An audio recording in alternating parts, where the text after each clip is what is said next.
Hi folks, Jonas Cain here for another edition of Magic Words, and the magic word is grand. And I chose that word because I'm in the middle of one of the most beautiful places in the world, the Grand Canyon.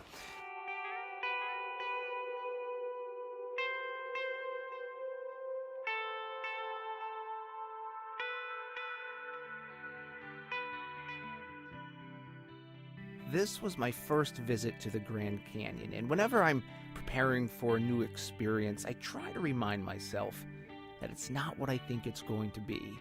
Because we'll never know for sure what anything will be like until we finally experience it, and that was certainly the case for the Grand Canyon. It was even grander than I ever could have imagined. I'd always wanted to visit, but it wasn't until I had a worthy cause to support that I finally set aside the time in my schedule, and what a time it was with Climb for Hope.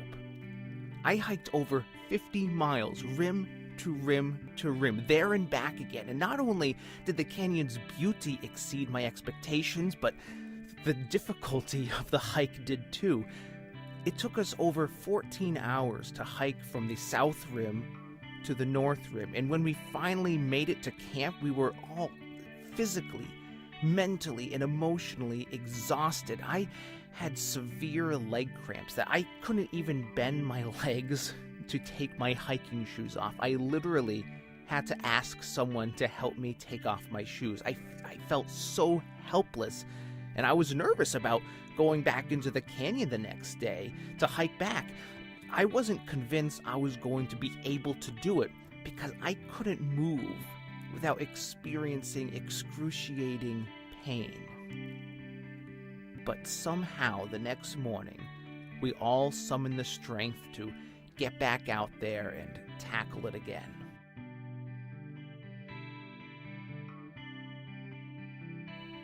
One of my favorite signs along the trail said that going down is voluntary, but going up isn't. It cautioned hikers to only make the trip if they were physically capable of getting out, otherwise a mule or a helicopter would have to be called in.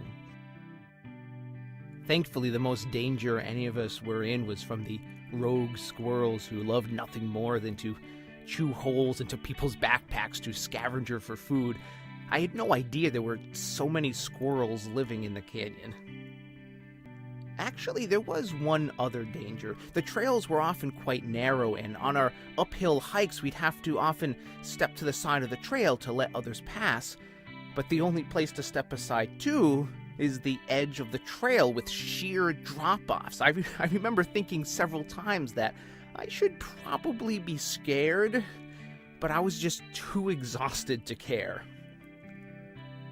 Scientists estimate that it took 17 million years for the Colorado River to carve out the Grand Canyon. For 17 million years, the land had to endure the pain of erosion, allowing what was no longer serving it to simply fall away.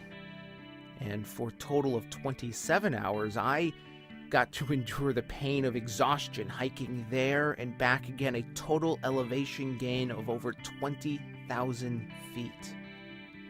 Along the way, I experienced my own kind of erosion, allowing old beliefs about myself and what I'm capable of to simply fall away, revealing a new understanding of who I am. There were many times when I thought I had nothing left to give, when my strength and energy was simply gone, yet I still had so many miles and so much more elevation to go, and all I had left was willpower. The Grand Canyon reminds us that grand plans require grand effort. And if we want to be bestowed with that title ourselves, we're going to have to push beyond any preconceived limits, not just when we're feeling good, but most importantly, when it hurts the most. You have to want it. Because if you want it enough, you will push forward. And what I've learned is that's the only way to get the really good views of the beauty that this life has in store for us. And that's why grand is a magic word. Until next time, my name is Jonas Cain. Stay positive.